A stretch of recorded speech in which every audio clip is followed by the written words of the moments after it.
Hello everyone, this is Dr. Santosh. Today we will be talking about amino acid metabolism, that is arginine metabolism. This is a very important amino acid and this is a conditionally essential amino acid or semi-essential amino. And before going to talk about the metabolism of this amino acid, let me first talk about the structure of this amino acid, arginine. This arginine, if you can see, this is arginine. Now arginine here, if you can see the structure, it seems to be complicated, but I'll make it very easy. Let's just focus on this part. So as you can see, all amino acid has got one amino group here and one acid group. So this amino acid also has one amino group and one acid group. Now this amino acid, if you can see, this amino acid has got 5 carbon up to here. 1, 2, 3, 4, 5. And this 5 carbon to this 5th carbon, one group is attached. This group is called guanidino group, and this is very easy to remember. Now how do we remember? Just draw a triangle. For this group, draw a triangle. At apex of triangle, put nitrogen atom, and at the center put one carbon. So carbon is at the center. Now draw the bond. With one of the nitrogen, draw 2 bonds. So this become a guanidino group. This type of guanidino group is attached to a letter M. So triangle is attached to M. This become arginine. Now this arginine has got 5 carbon. 1, 2, 3, 4, 5 carbon. And glutamate also have 5 carbon. Therefore, this arginine will convert ultimately into 5 carbon glutamate. Like this. So if you can remember this structure M plus triangle, so you can remember easily glutamate structure. And this guanidino, this is called guanidino group.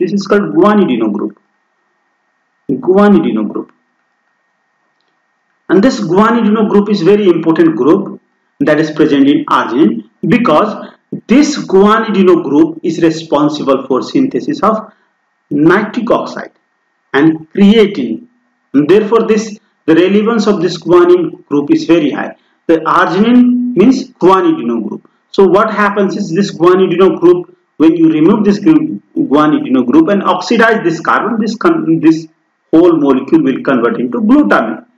Glutamate is the molecule with M, you can see, with COOH group and NH2. That's the glutamate. So this is how this will convert into glutamate. In this section, we will talk first about the catabolism of this arginine. So how this arginine is catabolized to glucose. Then we will talk about, in this catabolism only, there is one disorder, associated disorder. This disorder is called gyrate atrophy of retina. And this is because of deficiency of ornithine delta amino transferase. So these two concepts are very important in arginine catabolism. Now we will also talk about the linkage. So this arginine catabolism and proline catabolism, they are linked with few steps. So few steps are, especially 2 steps are common to this arginine and proline. We will see which are those steps that are common to this arginine and proline. Actually, the site of catabolism also is similar. So arginine and proline share few common steps, as well as this catabolism of both arginine and proline occurs in the mitochondria of enterocyte. So we will see that linkage. Now third section, we will talk about the synthesis of arginine. In this section, actually we will not talk in detail about the synthesis of arginine. We will just give an overview, because we have to show the synthesis and regeneration of nitric oxide. Therefore, in relevance of synthesis and regeneration of nitric oxide and creatine, we will talk little bit about arginine synthesis. We will make one separate video on synthesis of arginine. Now last but not the least, I will talk here only about the arginine supplement. We will not talk after that. So arginine supplement is very famous supplement among bodybuilders. Why? Because high arginine diet increases growth hormone level, and plus it increases nitric oxide. And this nitric oxide synthesis will cause increased vasodilatation, especially vasodilatation of peripheral blood vessels of muscles. And because of that, what will happen? Muscle will get more nutrition and muscle will recover faster, muscle will grow faster. And that is why bodybuilders use growth hormone and nitric oxide synthesis. Not only bodybuilders, this arginine is also can be supplemented in various conditions like erectile dysfunction and conditions of where there is nutrition stress. So in those conditions, arginine can be supplemented in diseased condition to recover from diseased condition. Also in migraine, because in migraine nitric oxide helps recover migraine. So in migraine also arginine can be supplemented. So this is the overview of arginine metabolism. We will first we will try to answer this question, arginine, how arginine convert into glucose. So the first section we will talk about catabolism. Now second question, how we will answer how these two, which steps of this arginine and proline catabolism are linked and where does it happen. So, and third section we will talk about the regeneration, nitric oxide synthesis and creatine synthesis, how arginine is helpful in nitric oxide synthesis and creatine synthesis, and then regeneration of that byproduct of arginine. After synthesis of nitric oxide, there will be a byproduct of arginine that will be regenerated back to arginine. So we will talk about this all pathway. Now let's talk about arginine catabolism first. So arginine catabolism, as catabolism of all amino acid, arginine catabolism also occurs during prolonged fasting condition. It occurs during prolonged fasting condition because there is no exception with amino acid. All amino acid catabolism occur during prolonged fasting condition. Why? Because during prolonged fasting condition, this catabolism of all amino acid will be required to feed gluconeogenesis. So this all amino acid will feed gluconeogenesis during prolonged fasting condition. We have already done this amino acid, how this all amino acid convert into pyruvate. Now we will talk about this amino acid. I have already done two classes on proline and histidine catabolism. In this class we will talk about arginine catabolism. So arginine, what will happen is arginine will convert into glutamate semialdehyde, and this glutamate semialdehyde will convert into ultimately into glutamate. It will convert into glutamate, and glutamate will convert into alpha ketoglutarate, and alpha ketoglutarate will ultimately convert into glucose through this pathway. Now, as I have been telling you, remember this Krebs cycle is, purpose of Krebs cycle during prolonged fasting or fasting condition is glucose synthesis in hepatocyte. And in hepatocyte, this Krebs cycle seems to be a broken cycle. So this oxaloacetate actually don't move towards, rather this alpha ketoglutarate moves towards this pathway. So this cycle actually become a pathway like this for glucose synthesis, for gluconeogenesis. It becomes the part of gluconeogenetic pathway.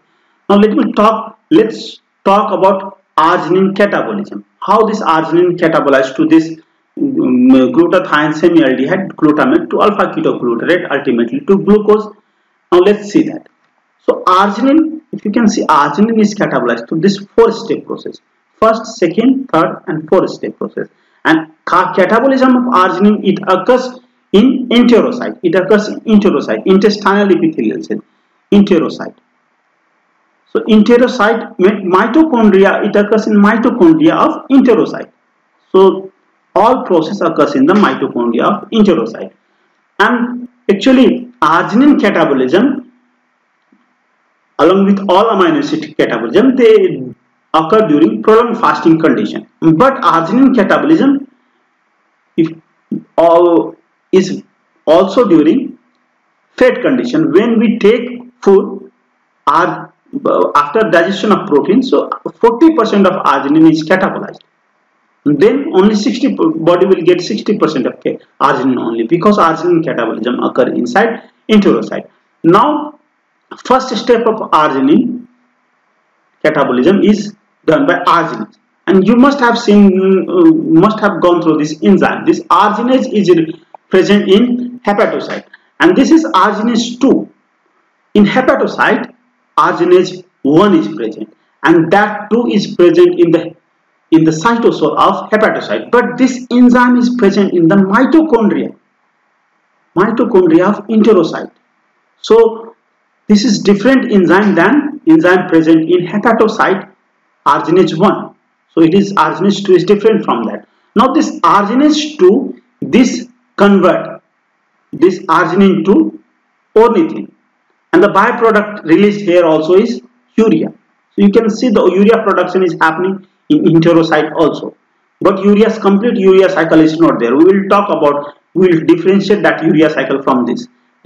Now in mitochondria only, after this ornithine is formed, this ornithine is converted into glutamate semialdehyde through second step by the enzyme ornithine delta amino transferase, OAT, ornithine delta amino transferase. Any transferase, remember that any transferase reaction, any transferase enzyme has vitamin B6 in it, and all transferase reaction is catalyzed by vitamin B6 reaction, pyridoxal phosphate, PLP, by mechanism called ping pong.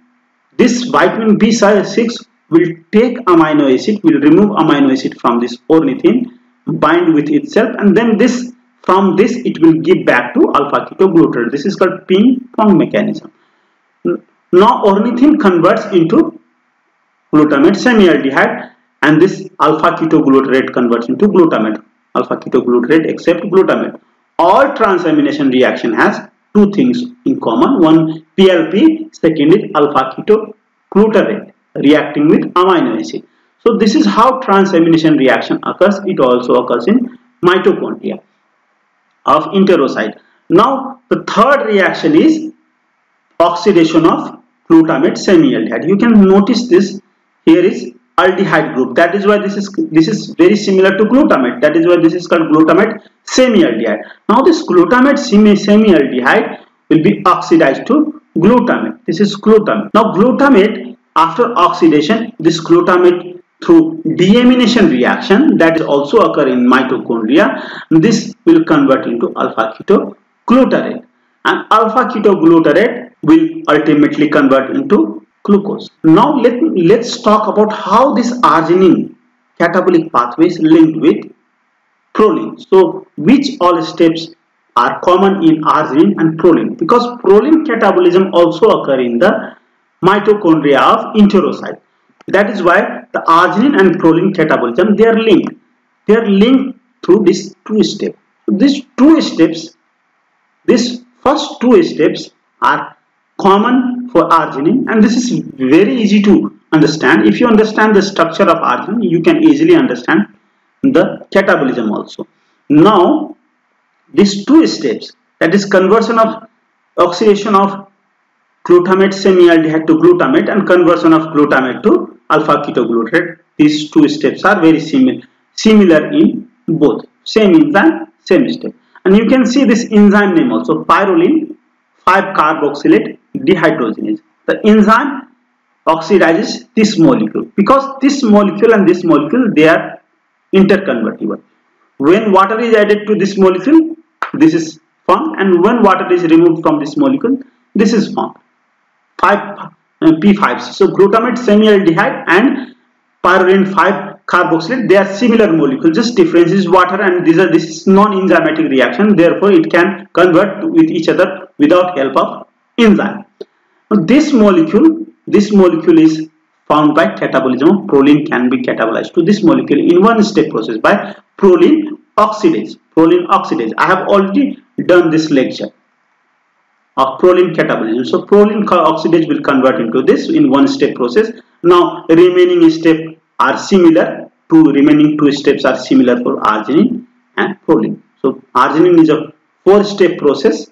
First two steps are unique: arginase and ornithine delta amino OAT. So it is very easy to understand and memorize these two steps. There is no big chunk. If you understand the structure, if you memorize this structure, and I have already given you trick how to memorize this structure of arginine. And this proline has only 3-step process. Catabolism of proline is 3-step process, and catabolism of arginine is 4-step process. And in catabolism, this enzyme is deficiency is very important. ornithine delta aminotransferase deficiency is very important, because deficiency of this enzyme will cause gyrate atrophy of retina. And this is inborn error of metabolism, and if this is very rare autosomal recessive disorder, and if this enzyme is deficient, what will happen is affected child will have ultimately blindness because of atrophy of retina. Now let's talk, we have already done three questions actually: catabolism of this arginine, then gyrate atrophy of retina. Third questions we have answered how this proline and arginine are linked together. 3 questions. Now let's talk about fourth question, like how this arginine produce nitric oxide, and how does this arginine produce creatine, and then after formation how this arginine is regenerated. Let's talk about it. So this arginine actually produce nitric oxide, and then after production of this nitric oxide is very important molecule. Nitric oxide is hormone when it is produced in outside the nervous tissue, especially it is produced in endothelium. 3 places are there for production of this nitric oxide, and it is 3 different enzymes exist for production of nitric oxide. One is endothelial nitric oxide NOS synthase, nitric oxide synthase. One is neuronal nitric oxide synthase, and third is inducible nitric oxide synthase. This is present in macrophage. So through the action of nitric oxide synthase, this arginine, through the action of nitric oxide synthase, arginine will release NO group, nitric oxide, and this nitric oxide synthesis occurs by reaction on this guanidino group. After release of nitric oxide synthase, this arginine will convert into citrulline, because one nitrogen released from this arginine, and if it has got 2 nitrogen, this is citrulline. So arginine will convert into citrulline. Now let's talk about the synthesis of creatine. So creatine synthesis from this arginine will occur in kidney, and in creatine what will happen is this 2 imidino whole group is transferred, and because of transfer of this group to this whole group is transferred to glycine, and because this is transferred, now this whole arginine will convert into ornithine, and this the molecule synthesized here is guanidino acetate, and this guanidino acetate will convert into creatine in liver. So this is the reaction that happens in kidney. This is very important essential reaction. So arginine will produce nitric oxide this fashion, arginine will help in production of creatine this fashion. Now after formation of creatine, so what will happen, arginine will convert into ornithine, and this ornithine and citrulline can convert it back to arginine. This is called regeneration reaction. Through this reaction, you can say this, through this reaction it will be regenerated into arginine. Now let's see these reactions, ornithine to citrulline, ornithine can convert into citrulline in intestine mitochondria, but this reaction does not happen in intestine. This reaction occurs in kidney. And that is why if you can see here, catabolic pathway is present in intestine, and this ornithine can convert into citrulline, but whole pathway is not present in the intestine. Therefore this urea cycle cannot happen in intestine. So therefore this ammonia detoxification purpose of intestinal mitochondria is not ammonia detoxification. Rather the purpose of intestinal mitochondria is catabolism of arginine when arginine is very high in our body, or during fasting condition, prolonged fasting condition, when this arginine is very high, or when arginine has to convert into glucose during prolonged fasting condition, catabolism will happen. But catabolism happens this pathway, and regeneration will, this in intestinal mitochondria will also help in regeneration, but not complete reaction will happen. So reaction up to citrulline. After citrulline come out of the intestinal cell, and then it will be converted into arginine in kidney. So this is how this whole process, citrulline is regenerated back to arginine, and arginine will produce nitric oxide again and citrulline. So this cycle will happen in endothelium cell. What will happen in endothelium and macrophage, it will raise, and from endothelium citrulline come into kidney, and kidney it will be regenerated again. It will see arginine will go into endothelium and other places, nervous tissue, endothelium and macrophages, and then it will produce nitric oxide again. Citrulline will be formed, and citrulline will be regenerated back to arginine in kidney. Now let's talk about this. Ornithine will convert into citrulline in intestinal mitochondria, and then citrulline will convert back to arginine in kidney, and then again it is ready for these reactions. So it can either produce nitric oxide, and then it can either produce ornithine. So this is how this citrulline arginine can be regenerated through this pathway. So this is how arginine actually, this is how arginine is a semi-essential amino acid, and arginine is also regenerated. Actually, let me give an overview of arginine synthesis also. Actually, arginine synthesis also, conversion of molecule happens the same fashion, but the enzyme will change. The same pathway will be utilized for regeneration only.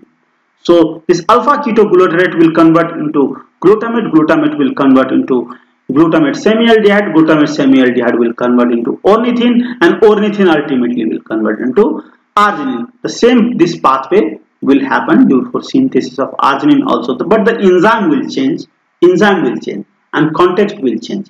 When our body require arginine, arginine will be synthesized, but when we take high amount of arginine, arginine will be catabolized, or during prolonged fasting condition also arginine will be catabolized. So this is all about this arginine metabolism. I hope you loved the lecture, you liked the lecture. So please don't forget to subscribe the channel, like the video, and press the bell button so that you will get notification whenever I upload the video. And put your question or query in the comment box below. Thank you.